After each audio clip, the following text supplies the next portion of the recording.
You're listening to Accounted For, the Canadian podcast that explores the intangibles of every career. I'm your host, Daniel Lee.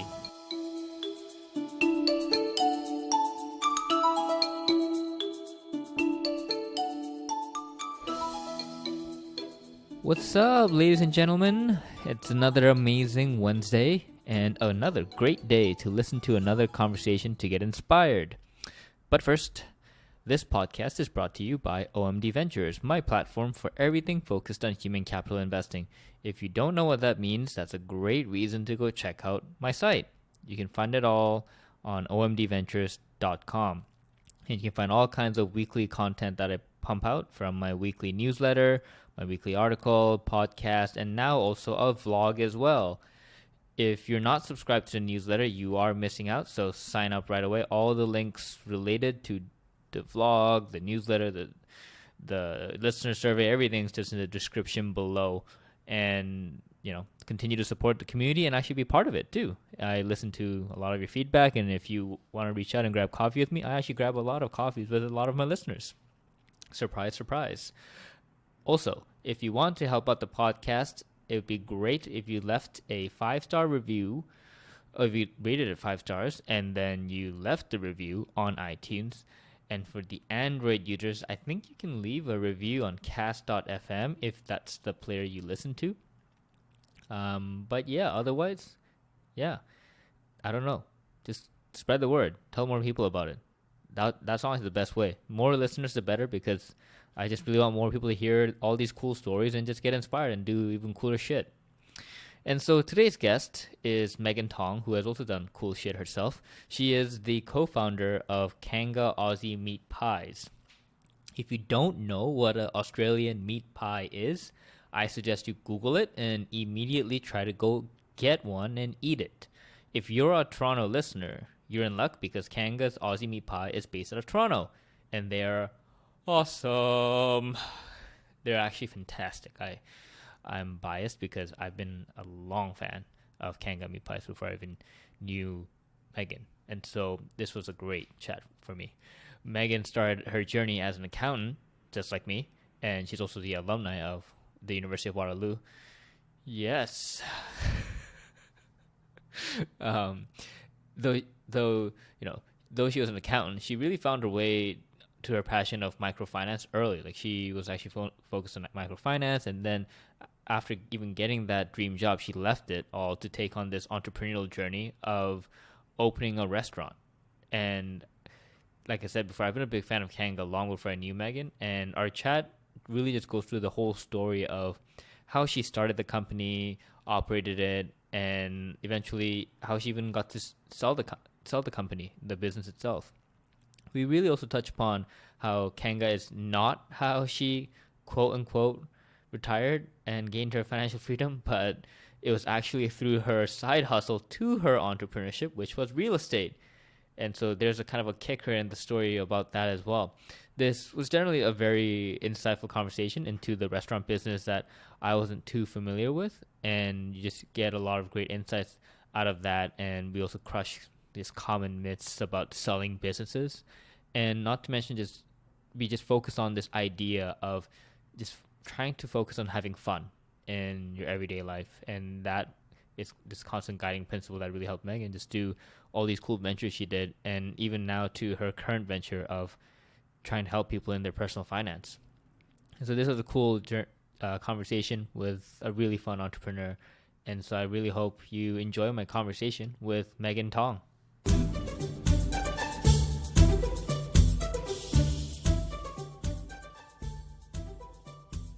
Hey everyone, welcome back to Accounted For. Today on the podcast, we have Megan Tong. Hey Megan, thanks for coming on the podcast. Thanks for having me. Megan here is one of the co-founders of Kanga Meat Pies. You might have seen it walking about in downtown Toronto. And for Megan, you're quite an entrepreneur yourself. Kanga Meat Pies is just one other thing that you're doing. And so my question for you is, when you meet someone for like the first time, and typical Toronto fashion is to just bluntly ask, so what do you do? That's like the first question I think Torontonians commonly ask. How do you answer that question? If someone asked me that question now, I'd probably tell them that I'm starting a new business. It's called Money Six Pack, and it's around helping people get control of their financial lives. So it's around a little bit empowering people through like financial literacy, but more also coaching them. So yeah, that's something that I feel that people are missing with their money. There's no accountability. And so a lot of people, first of all, don't know how to manage their money. And secondly, just maybe they do know how and they just don't do it. Just like everybody knows they should go to the gym, but not everybody goes. So yeah, I'm starting a new business called Money Six Pack.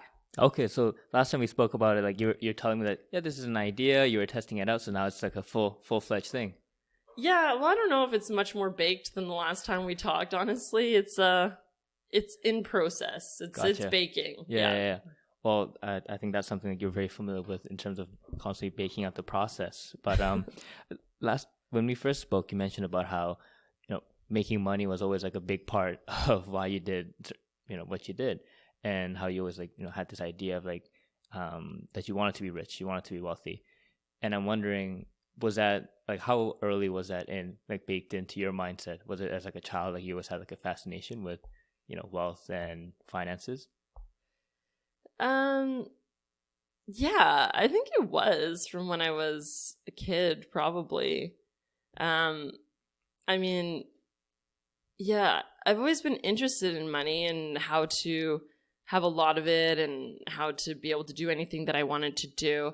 I'm not sure exactly when it set in, but I definitely remember when I was a child, I was thinking being Asian, as you may guess from my last name, my parents were always like, okay, there's only 4 jobs that exist in the world. This is it. This is all there is. You can be a doctor, a lawyer, an engineer, or an accountant. And then maybe if you really fly off the rails, you can be an architect. So I was like, okay, I like business. I like money. I'll be an accountant. And, that's what led me to do my CPA eventually. But I really do like money and what money can do for you. Gotcha. And were your parents any of the 4? Or the potential No, 5? actually, it's true. Actually, I guess their world expanded a little bit further. They were pharmacists. Gotcha. Okay. So I guess they had that kind of the science background, and so they didn't try to push you to become a doctor or anything? No, well, I mean, they presented it as one of the 4 options, so right. Maybe they did try to influence us. And interestingly, my older sister is now a doctor, and my younger sister is a lawyer. Okay. So as you can see, there wasn't a lot of original thought there. Okay, yeah. It kind of feels like maybe you're the middle child, so your older sister got the blunt of it, saying, you have to be a doctor. But it's honestly pretty funny because my parents are not tiger parents at all.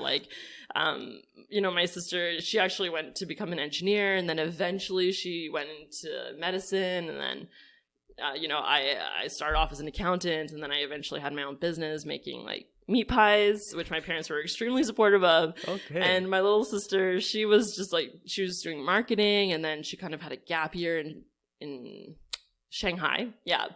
And then, my dad was just like, maybe you should think about becoming a lawyer. So we just kind of brought it up again when she was 27 or something, or 26. And she was like, you know what, maybe I'll have a look at that. And now she's a lawyer.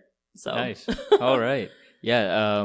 You and I are both alumni from Waterloo's accounting program. And so after that, you went to see, to be, I guess, an accountant at KPMG.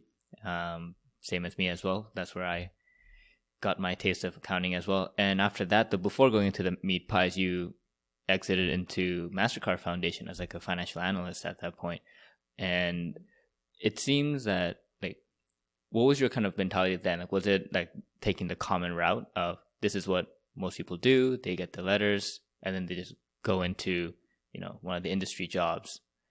Was that the mindset? No, not at all. Actually, I developed a real passion for microfinance, actually. While you were at KPMG? Yeah, actually way before KPMG. In university, I actually started a microfinance club at the University of Waterloo. No way. Yeah, so I was really, really interested in that, looking at how money and access to credit could lift people out of poverty. And it had a really amazing narrative around it at that time. Muhammad Yunus, he won a Nobel Prize for, having invented microcredit. At the time, it was called microcredit.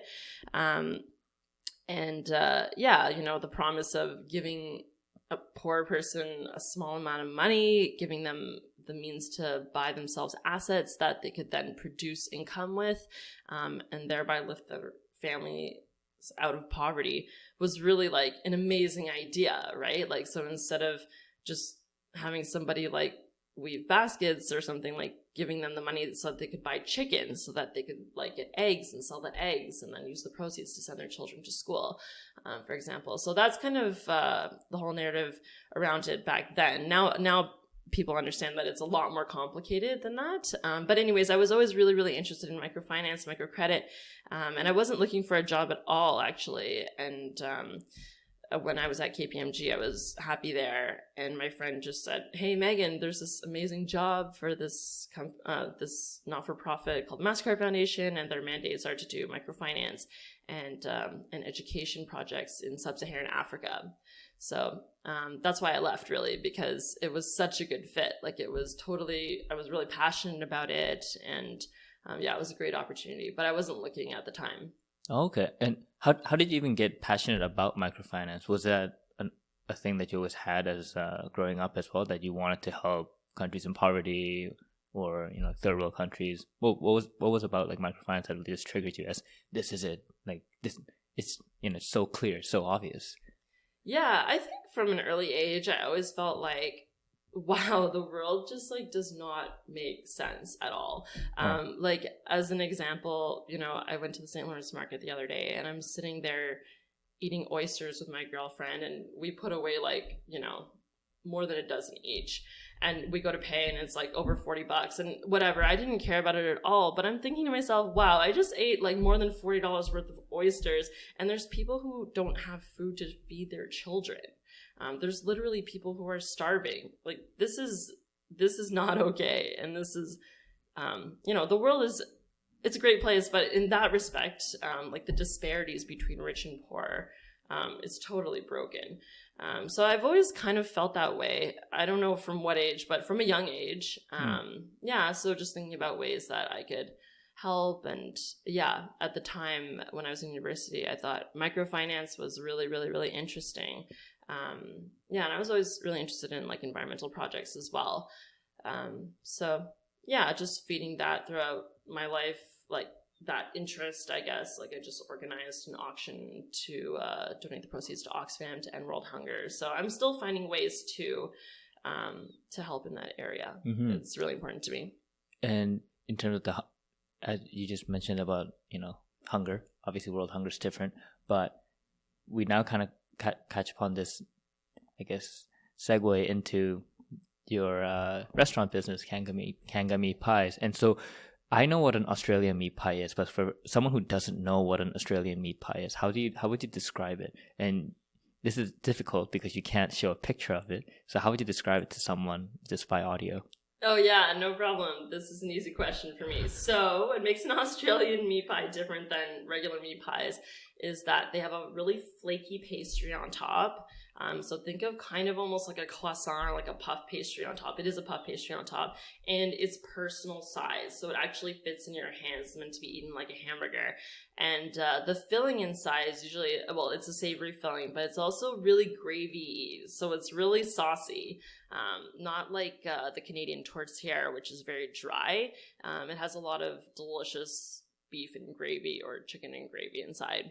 Yeah, no, it's honestly amazing. Like I went to Kanga Meat Pies without knowing that you know, were the co-founder of it, and I was a frequent, you know, I guess, goer of it. I had the stamp cards and I collected, and oh, totally. Like, amazing. Yeah. I bought 4 at a time. Like buy 10, get one free? Yeah. Like I thought, I was like, oh, that's gonna be easy. These are small, but they're so filling. Like, these are really filling pies. Like, they can be a meal.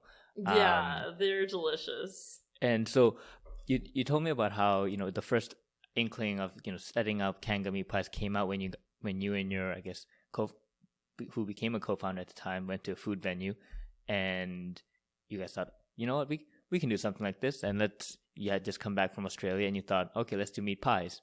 Why meat pies? What was so special about these meat pies?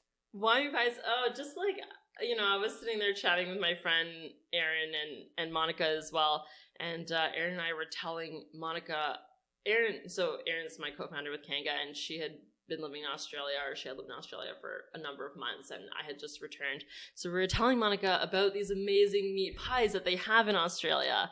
And she was like, oh, I've never had one like that before. And I think that's what kind of sparked it. Just the idea of, we don't have it here. Toronto has everything, but we didn't have any handheld Australian style meat pies. That, and also just thinking, like what would be an interesting thing to bring to the Toronto underground market, which is that food kind of event that you're talking about. Right. And did you know how to make a meat pie? Did you learn it while you Oh were my in God, Australia? no. But however, having said that, like I had been to cooking school, and so had Erin. She was just finishing at George Brown. She did it as like a side thing alongside her corporate job, and I did it when I was in university in one of the summers. And so we knew basics about cooking and cuisine, but I had never worked in a restaurant before. Erin had never worked in the cooking side of a restaurant before. So yeah, we just started Googling. And really, you can get really far. And it's just trial and error, honestly.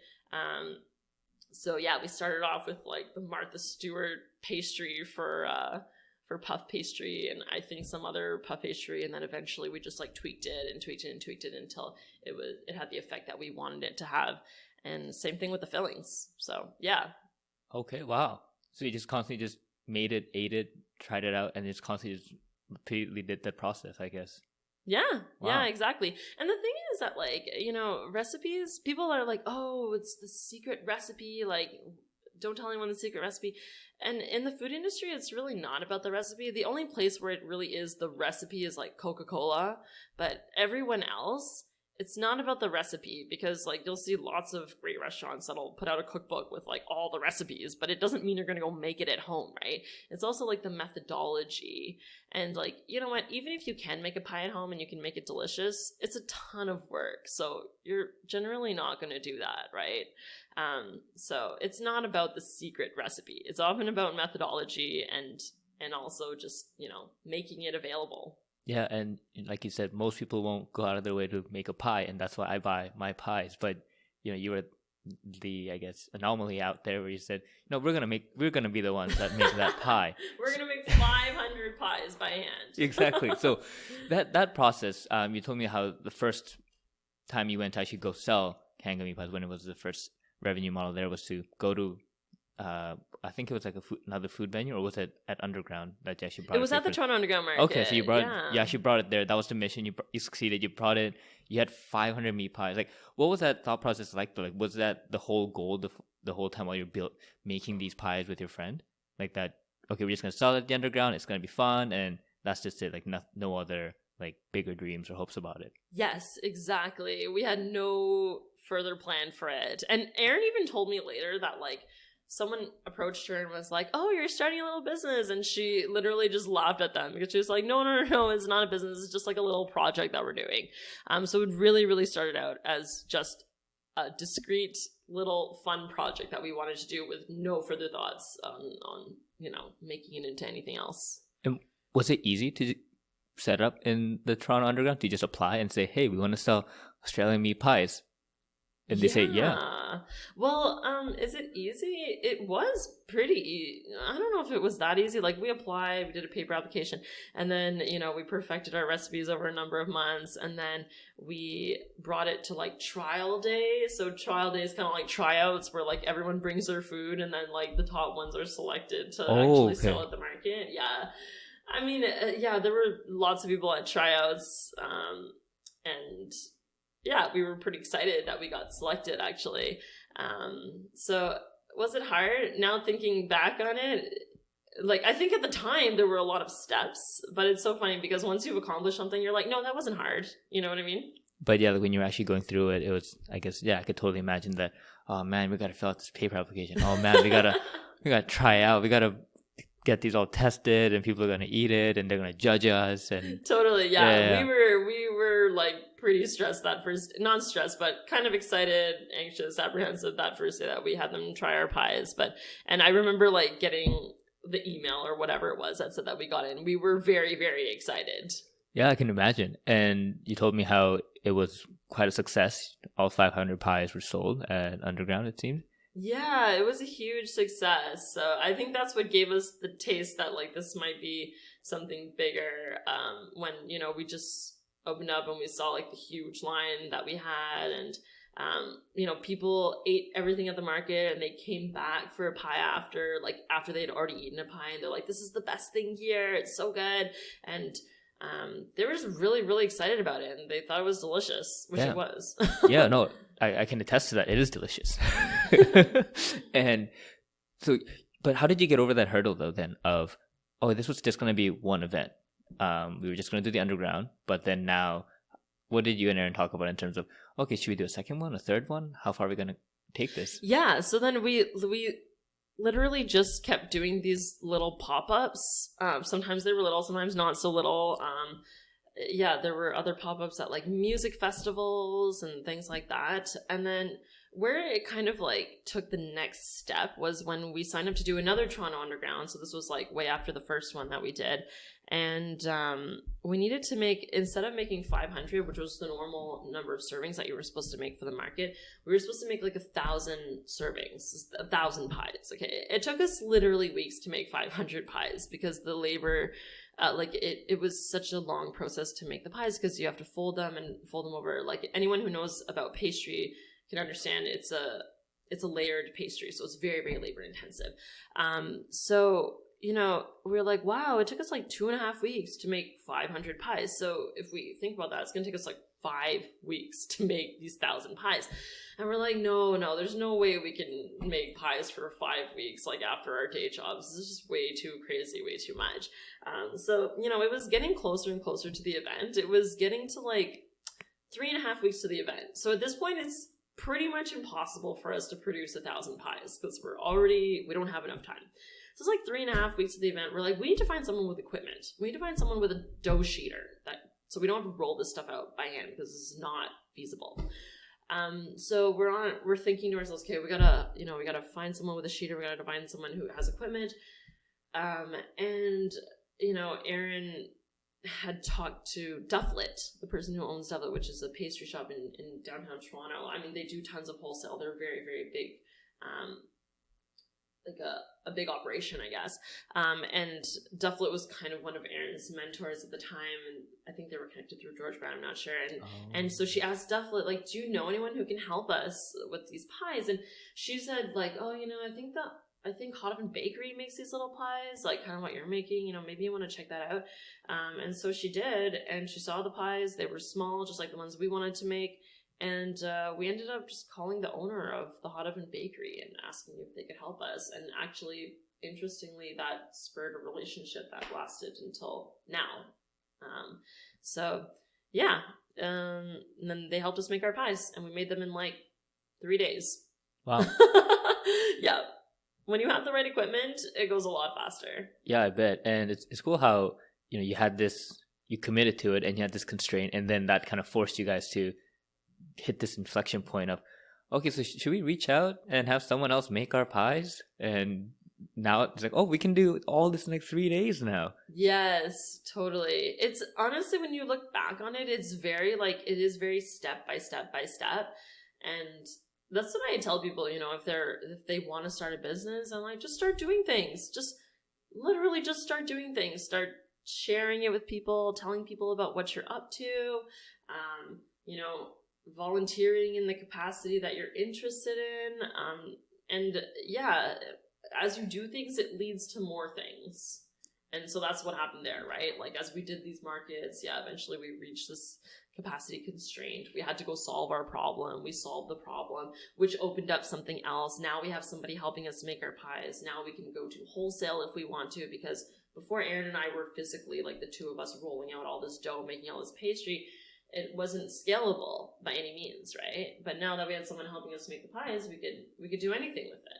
Oh, right, 100%. And you know, you've been operating Kanga for, I think, close to it was 5 years. And at this point, though, you're still at MasterCard Foundation.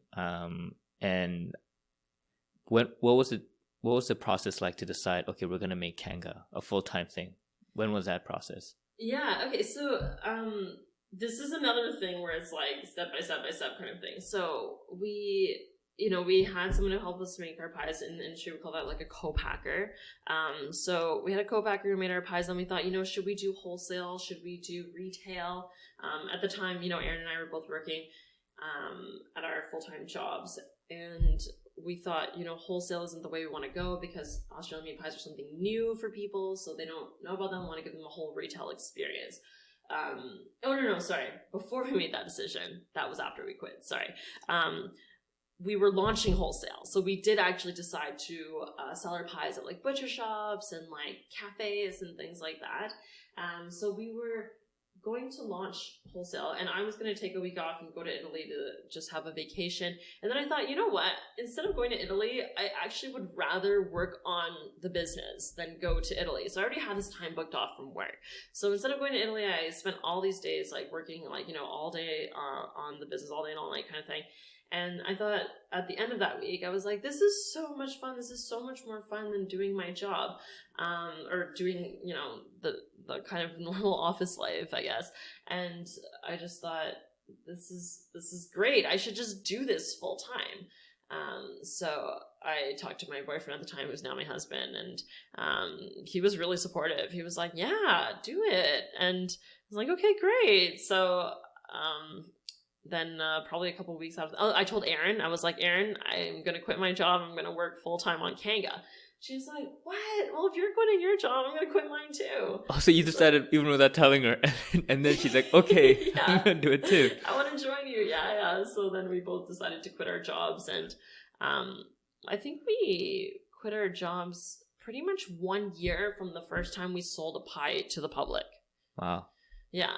So through that year, we're doing like pop-ups and all this stuff, and then eventually culminating to like the week off where I spent it like preparing to launch our wholesale, and then eventually I just quit and Erin quit, and then that's when we decided, we want to focus more on retail, and so that's when we decided to take the steps to open our first store. Gotcha. And so when you were quitting though, did you have this kind of, as an accountant background, did you have like a cost benefit analysis of, okay, we're gonna have this much revenue, I'm going to be able to sustain myself financially with, this kind of runway? Did you think about all that stuff, or was it much more of the intrinsic of, I really like this week was amazing, I think this can work, and I have this belief, and I just want to go for it? What was that thought process like? Honestly, I don't really remember. I definitely didn't do anything like really, really diligent, like map out my expenses against like the amount of money I had in my account, and like determine that I had exactly like 341 days to like run out of money. I didn't do anything like that. But maybe I just felt like I did have enough of a cushion there. I'm not sure. More of it was just like the excitement and the passion around Kanga and like building something. And I'd always been interested in like business and entrepreneurship, and I just thought, this is like such an awesome business and it's so fun. So I think a lot of it was just the passion for it. Although I did have for sure a means of like paying my rent, and and it's so interesting because people are always like, well, wow, your business was doing so well that you could quit your job. And it's like, no, buddy, I quit my job so I can make the business do well. So yeah, it's just really interesting to see people's perceptions. Yeah, no, totally. And I think it's funny, like every time I tell people that, oh yeah, I'm doing the podcast full time and stuff, and then they go, oh wow, so you must be making a lot of money then. Like, nope, not at all. Not at all. You're mistaken, my friend. Exactly. Exactly. And so, like, but you still changed your strategy after you and Erin quit. Like, you had this. You were like, okay, this wholesale stuff. This is what we're gonna do. And then you guys quit, and then you go, never mind. We're gonna pivot. We're gonna do retail, and we're gonna open a store. Like, it just seems so. Like, for me, as someone who's never like even opened a store, or even thought about that process, it just seems so kind of far away. Of how does that even happen? How do you just go about creating a whole store from scratch, like getting the permits, the rent, like what is all that like, just going through that? Yeah, that's really step by step. But also, like, it wasn't necessarily like really a pivot, because we continued to do wholesale actually, because all we had to do was like deliver pies to people, right? So it wasn't necessarily an one or the other, really. We could do both at the same time, and we did do both for a long time. It's just like we focused. Like if we wanted to make wholesale our whole business, we were going to have to like spend full time and beyond making it like all of our efforts on that. So we operated wholesale more as just like a little side thing from Kanga's main retail.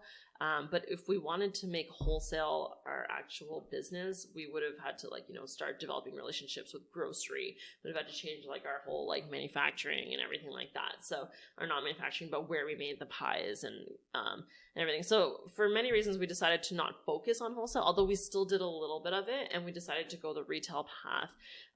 In terms of like, how do you go from like thinking maybe I should open a store to like actually like putting a sign on your door and like everything.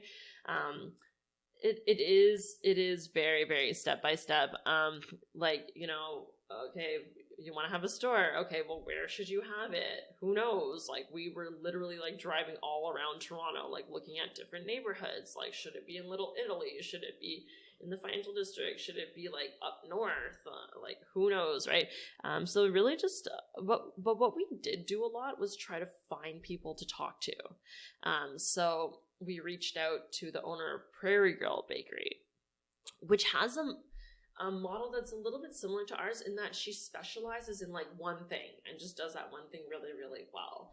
And I love Prairie Girl Bakeries, and Jean Blacklock is the owner, and to this day, she's, a very close friend and mentor for both Aaron and myself. But yeah, so we asked Jean, for example. We asked lots of other people too, but we asked Jean, and Jean's view really, really stuck with us. And so at the end of the day, Jean was like, you want to be where the people are. You don't want to be like at Bayview. You want to be, or like in Little Italy. Like you need to be where like there's a lot of people. So that's why we ended up in like very close to the financial district.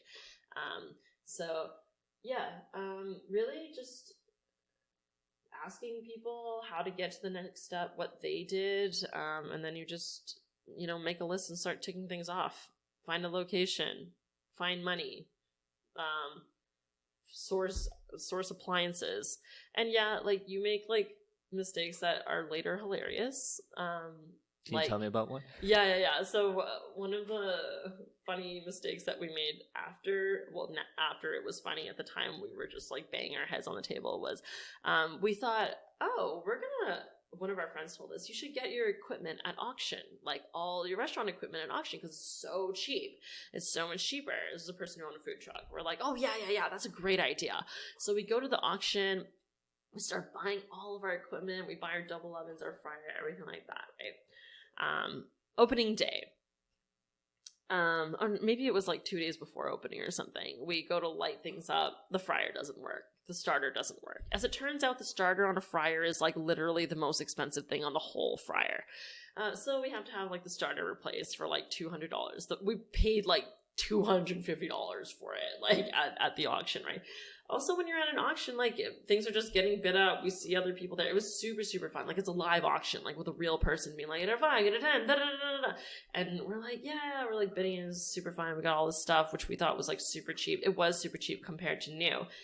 Anyways, over the course of 1 year, literally every single piece of equipment that we bought broke. So you better bet that the next store that we did, we bought all new. Oh yeah, I bet. Like I think we might have bought one thing used, but buying used equipment is totally fine if you know how to buy used equipment.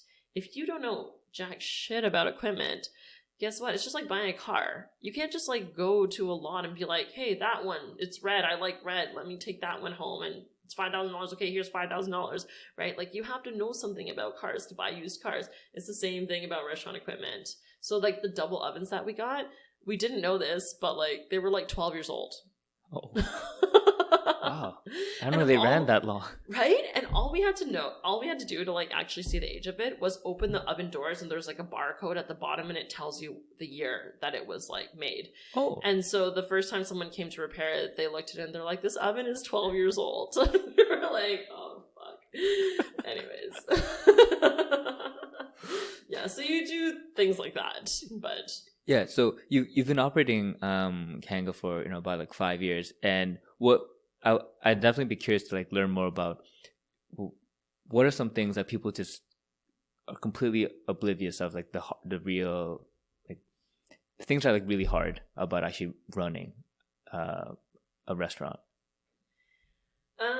Like there's like the big obvious things I think where people go, oh yeah, you know, like you can't predict customer preference, you don't know when they'll come. Sure, like there's like cyclicality of it, but I'm just also wondering, there's got to be like more things. Like as I think I previously told you about how I'm talking to my friend who owns a pizza shop, and he's telling me about, dude, it's really hard finding part-time employees. Like they only come in the summer when the kids don't have school, and then what happens after that? They all leave, or you'll have a few kids who just steal money out of the cash register constantly, and you don't know that until like later on. And these are problems I just never even thought about or considered, because when you're in the corporate world, it's just, oh yeah, you know, you're gonna get caught, you're not gonna do that. But when you're in a restaurant world, it's a completely different role out there. Yeah, it's a totally different world out there. Like what are some big kind of memories that kind of come to mind? You talked about like one funny mistake that you made early on when you opened, but were there other ones that kind of stick out as, oh man, these were big learnings? Well, I learned more about pest control than I ever thought I would know in my life.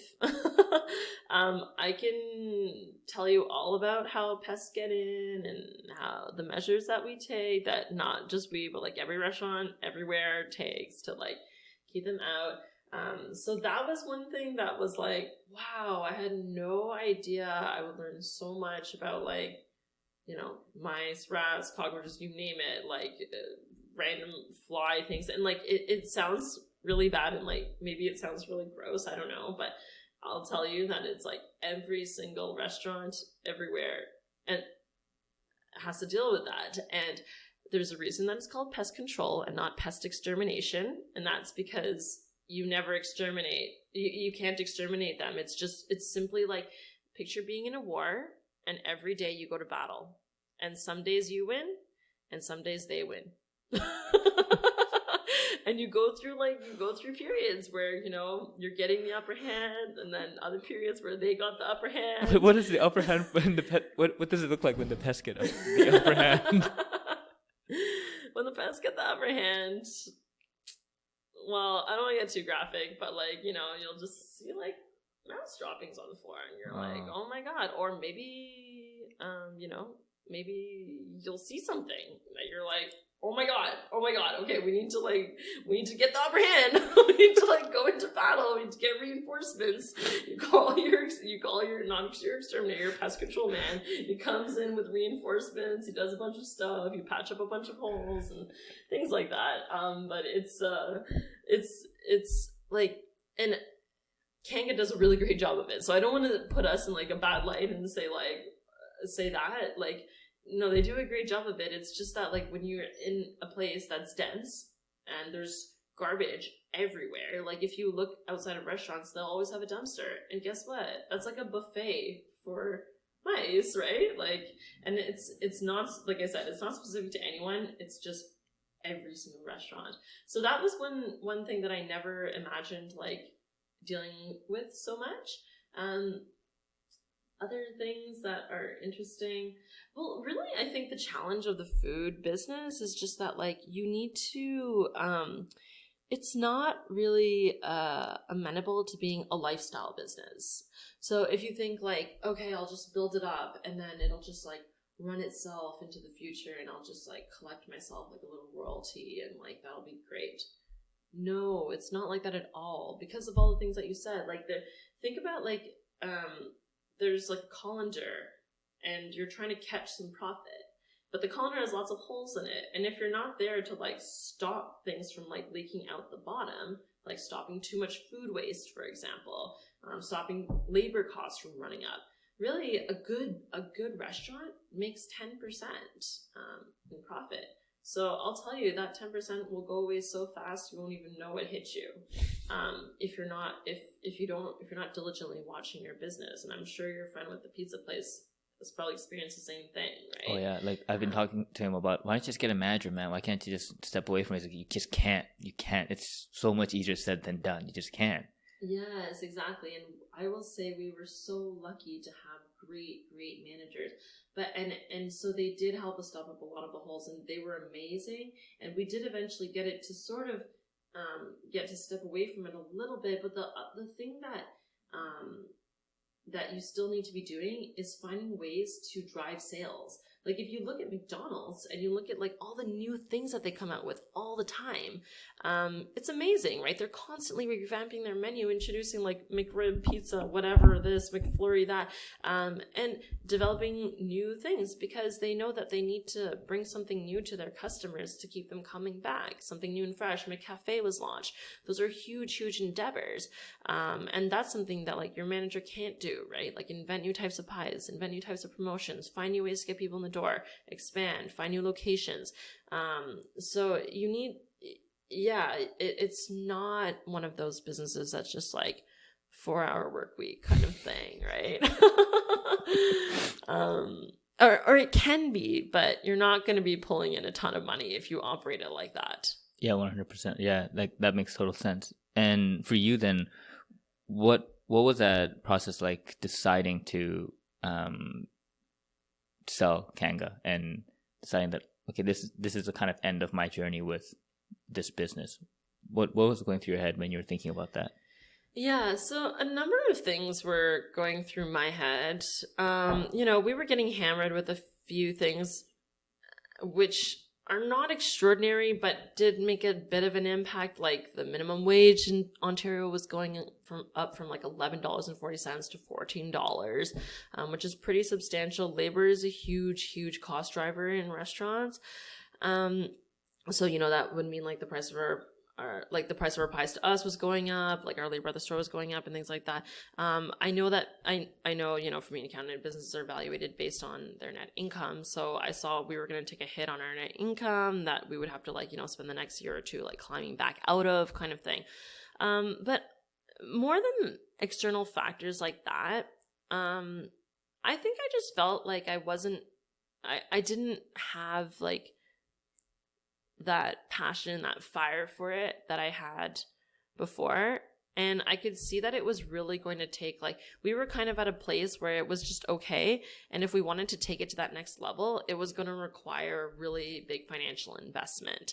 And I looked at how Kanga was performing versus for example, my husband and I have some real estate investments and stuff like that. And the amount of work that it took versus how much the kind of returns that you see. Of course, nothing can compare to real estate in Toronto over the past few years. So I totally get that. And it's unfair to compare any business to I don't do anything and my house just increased by 5% or whatever. So I get that. At the same time, I felt do I want to take on this huge risk with Kanga and throw a lot more at it, or do I feel like now is a good time and we can take our money off the table, we can make a good gain and be happy with it and be happy with where we brought it to. And so then I started talking about it with Aaron, and we just both came to the same conclusion, I guess, that we didn't need to sell it. We just thought at this point in our lives we can see, and the thing is, you never want to sell a business when you need to sell it, right? You need to sell it at a high, or not you need to, but you want to sell it at a high when it's doing well and everything like that. So we thought, let's just float it out. And if something comes back at the price we want, we'll go for it. If not, we'll just be happy running it and just keep it where it is. Fine. So yeah, we put it out, and within 3 or 4 months, we had an offer that was pretty much almost bang on our asking. Oh, and you quietly alluded to your real estate investments, and so from our conversation, it seems like you're still kind of a real estate mogul yourself, in that you've been building up this real estate investment that you've had for, I think, more than 7 years or so, right? You've been investing pretty early on in your career. Yeah, actually it has been more than 7 years. I think it's been 9 years even. Oh, is it? Okay. Yeah. No, I think it has been 7 years. You're okay. Right. Yeah. It's funny because when you're telling me about how you sold Kanga and stuff, you talked about how your friends thought, oh, so you must be set now. You sold a business. It's actually, I read about it all the time on TechCrunch, and when companies sell, they get millions and you can retire. And you quite nicely responded, yeah, I told them, nah, man, it's my real estate. Yes, exactly. There's another instance where people's assumptions are so different from reality, right? Like, yeah, people are like, holy shit, like, this is so amazing. You're retiring, because I was like retired for a little bit. But yeah, it truly was just that. It was the real estate, not Kanga. Kanga, we did well in it, but like, well is all relative, and definitely not the kind of money you can retire on. And so how did the real estate happen? Like, was that something else on the side that you started getting like modest like interested in? You're like, what if I bought a house as an investment and continue like buying more? Yeah. So as I said, I've always been interested in money and how to be financially free and everything. So from a young age, like, when I graduated university, I started reading books. I think my husband said he read Rich Dad, Poor Dad, and that's what kind of made him think about it. But I don't know if I read that book or maybe another one, but thinking about like investing and like investing in assets. And then I went to, I joined this club called RAIN, the Real Estate Investment Network, which was a really, really good network full of people that like, they met once a month, that full of people who actually invested in real estate, like people who had like, 10 properties all the way to like 400 properties kind of thing, or even like 1 or 2 properties, but people who were actually doing it. So that really inspired me. I did a weekend course with them called Acre. I think it's the Authentic Canadian Real Estate course or something, which was really, really good and really gave you everything you need to know to start. So I felt like, yeah, okay, I got the knowledge I need. I'm going to go buy a house. And so I bought a house, and then my husband bought a house, and we were on Income Property, this show, and they duplexed our house for us. And then, yeah, we just kind of kept going with it. So yeah. You make it sound like it's so easy. Well, were you doing these courses like while you were working, or was this when you were yes. like, okay? Yeah. Well, the Acre course was just a weekend. Gotcha. And then the RAIN meetings were once a month. So Okay. they were like out in Mississauga. Like, honestly, like, yes, it is like, I don't think anything is really hard, but I think it's just consistently moving in a direction, like keep taking steps. Like, I'll often talk to people and they'll be like, yeah, I did this one thing.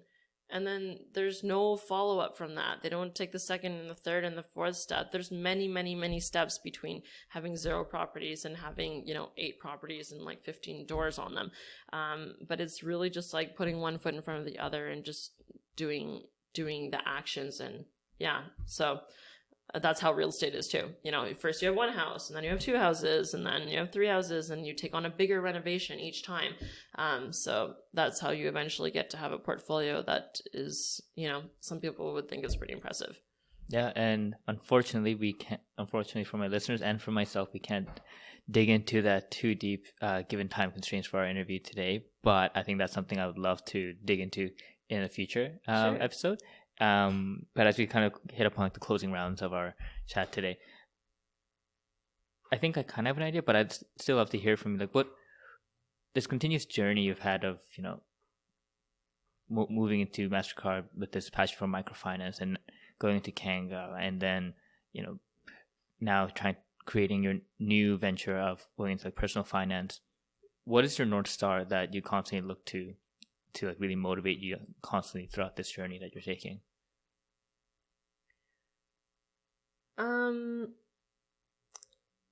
Yeah, I'm sorry, I have no impressive answer to your question. That's fine. I think I'm just trying to find my passion, just like everybody else, honestly. Like, I still look at all those people that are like, I just love my job and I think it's super, super awesome. And I really found like I'm carving out a better place and, making the world a better place with what I'm doing and everything like that. So I really, really, really admire those people. And so I'm just really on a mission to find what lights me up. And I think in addition to like, having to like try lots of things to find the thing that lights me up, it's like, yeah, you got to try a lot of things. And at the same time, I'm changing too, right? Like a thing that might have lit me up when I was 18 is not the same thing that like excites me now. So yeah, I'm just constantly, thinking about what gives me energy, what I love doing, where I feel like I can make a great contribution, and have fun doing it. Yeah, fun's important for sure. And you talked about the 18-year-old being, having a different mindset. But if you were to think back to your 20-year-old self, like the 3rd year or 4th year in Waterloo, what advice do you wish that you could have gotten, like, or you wish you could give to that 20-year-old self?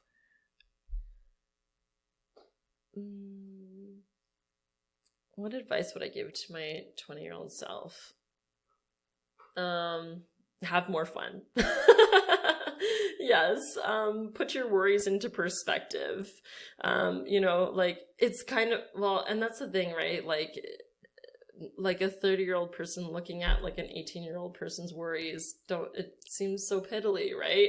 And I guess that's what I'm thinking now. I'm like, oh my God, back in the day when I used to be like, oh shit, I like bombed my midterm or whatever. Like it's just, those are not the things that matter, right? But I honestly think that like, I did have some wisdom when I was 20 years old, and I always made the most of, my time at Waterloo and my co-ops and things like that. So I don't have any regrets really. But just, and you know what, I actually tell myself that now, like when I have problems that get me down or something, I'm just like, Megan, in 2 years from now, you're literally going to laugh about this. So just don't get down about it. Put your thing into perspective. I'm sure it's piddly when you really think about it. Perfect. I think that's a great way to end the podcast. Megan, thanks so much for coming on the podcast and sharing your story with my listeners and myself as well. Thanks for having me. Yeah, likewise. Yeah. Bye. Bye now.